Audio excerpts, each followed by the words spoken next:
Ramadan tiba, marhaban ya Ramadan, marhaban ya Ramadan, marhaban ya Ramadan, marhaban ya Ramadan. Ramadan tiba, Ramadan tiba. Bismillahirrahmanirrahim. Assalamualaikum warahmatullahi wabarakatuh. Alhamdulillahirrabbilalamin. Wassalatu wassalamu ala rasulillah wa ala alihi wa sahbihi wa mawalah. Asyhadu an la ilaha illallah wa asyhadu anna muhammadan abduhu wa rasuluh. La nabiyya ba'da. Anak-anakku tercinta, siswa-siswi kelas 1 sampai dengan kelas 6 SD IT Al-Ummah.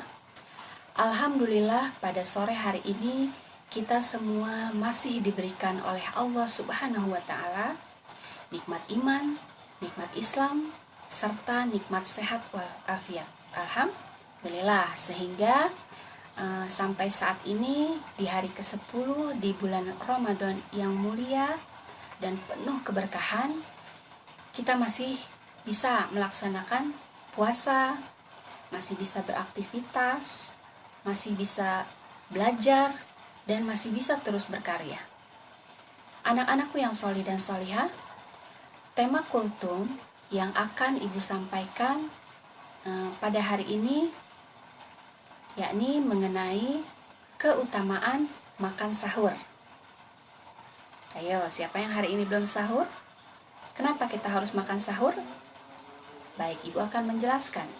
Di dalam melaksanakan puasa Ramadan, Nabi Muhammad SAW menganjurkan umatnya untuk memulainya dengan makan sahur di pagi hari sebelum datangnya fajar, sebelum datangnya subuh. Nah, dalam satu hadis yang diriwayatkan oleh Al-Imamul Bukhari wa Muslim, bahwasannya Rasulullah Shallallahu Alaihi Wasallam telah bersabda. Bunyinya adalah tasaharu fa inna fis suhuri barokah. Artinya tasaharu, bersahurlah kamu atau bersahurlah kalian, kata Nabi Shallallahu Alaihi Wasallam, fa inna fis suhuri, karena sesungguhnya di dalam sahur itu barokah, ada keberkahan. Subhanallah, maha suci Allah. Nah, berdasarkan hadis ini dijelaskan bahwa sahur merupakan anjuran Nabi Muhammad SAW, sehingga sahur merupakan sunnah hukumnya untuk kita jalankan dan mendapatkan pahala bila kita lakukan. Nah, anak-anakku yang sholih dan sholihah dimanapun kalian berada, apa saja keutamaan sahur? Siapa yang tahu? Dalam sahur ada keberkahan. Apa saja?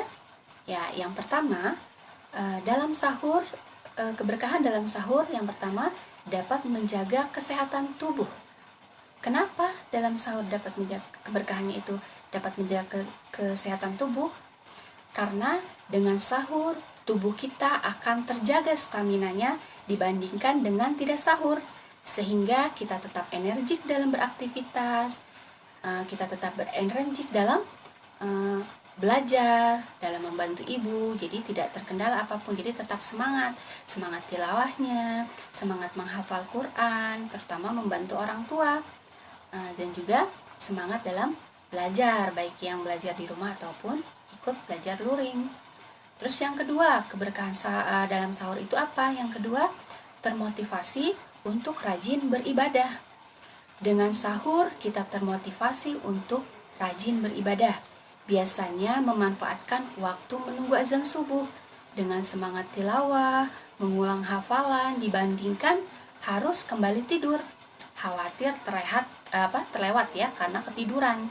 Insya Allah kita tidak akan berlemah-lemahan, melainkan selalu termotivasi di dalam diri kita untuk selalu semangat dan rajin beribadah.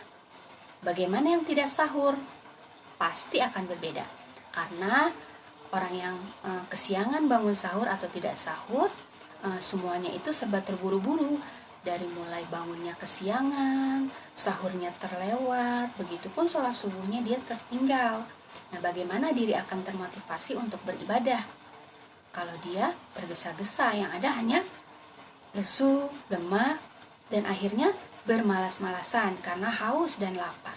Jadi tidak dipersiapkan untuk berpuasa. Ya. Terus apa saja keberkahan selanjutnya? Yang ketiga, termotivasi untuk berzikir dan berdoa di waktu yang mulia. Salah satunya waktu yang mulia itu apa? Saat waktu makan sahur.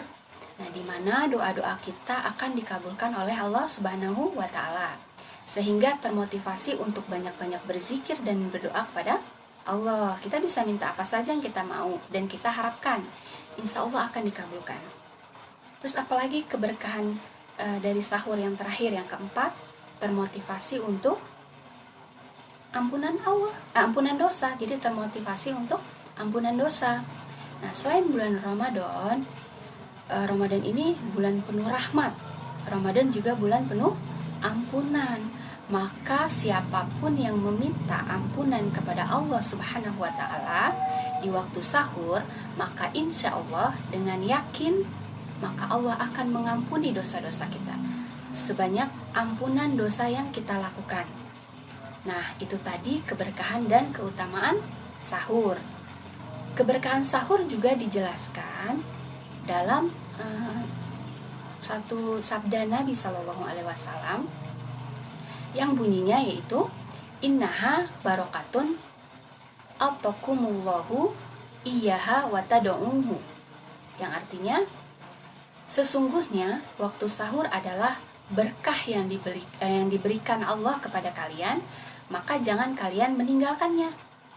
Nah, inilah perintah dari Allah dan Nabi untuk bangun sahur, bahkan walaupun seandainya kita hanya sempat untuk meminum seteguk air. Kita minum, kita bangun, makan sedikit juga nggak apa-apa, kita sahur tetap akan mendapatkan keberkahannya. Jadi kalau yang kesiangan nggak apa-apa, cuma sekedar minum, karena batasnya itu antara fajar, dari fajar atau dengan sampai dengan subuh, itu tidak boleh makan dan minum setelah itu. Nah, sunnah yang dianjurkan juga mengakhirkan sahur. Mulai hari ini anak-anak, setelah kalian tahu apa saja keberkahan pada sahur yang ada pada sahur, jadi kalian jangan pernah tinggalkan sahur. Kenapa?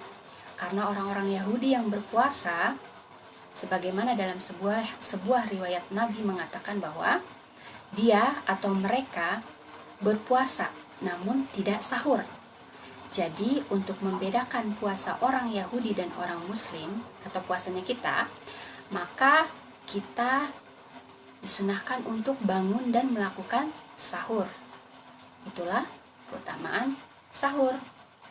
Nah, oleh karena itu lucu sekali ya jika masih ada anak-anak atau seseorang yang malah merasa bangga jika dia melaksanakan puasa tanpa bangun sahur. Seperti, aku nggak sahur tapi aku kuat.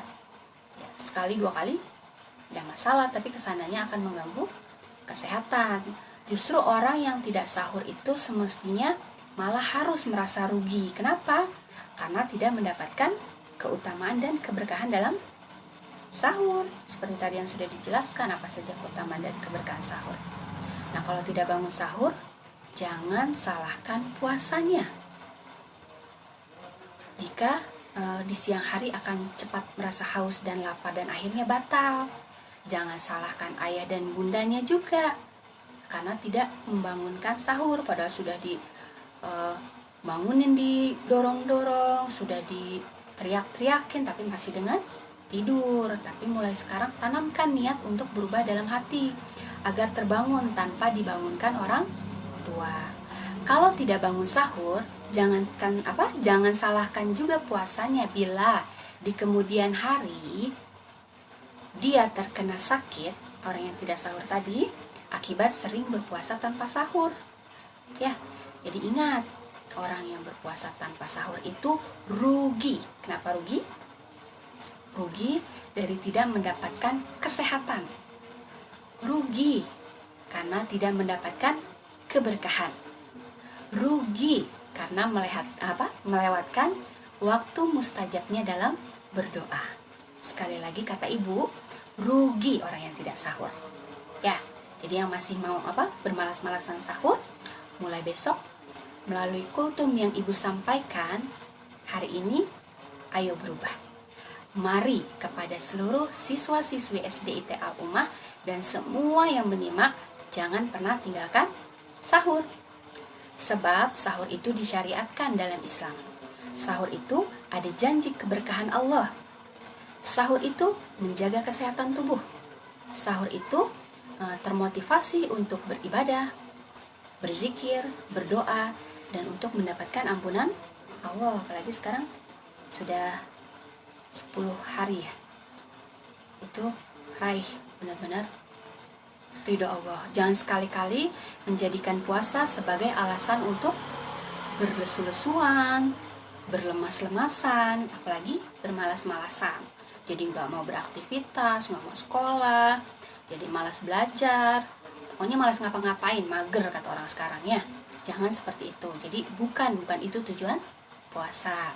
Jadi dengan puasa justru harus mendorong kita untuk lebih produktif, lebih energik, tetap semangat. Ya, bagaimana caranya? Ya tadi, awali puasa dengan sahur. Nah, demikian yang bisa ibu sampaikan. Semoga dapat bermanfaat ya. Jadi senantiasa kalian dalam lindungan Allah.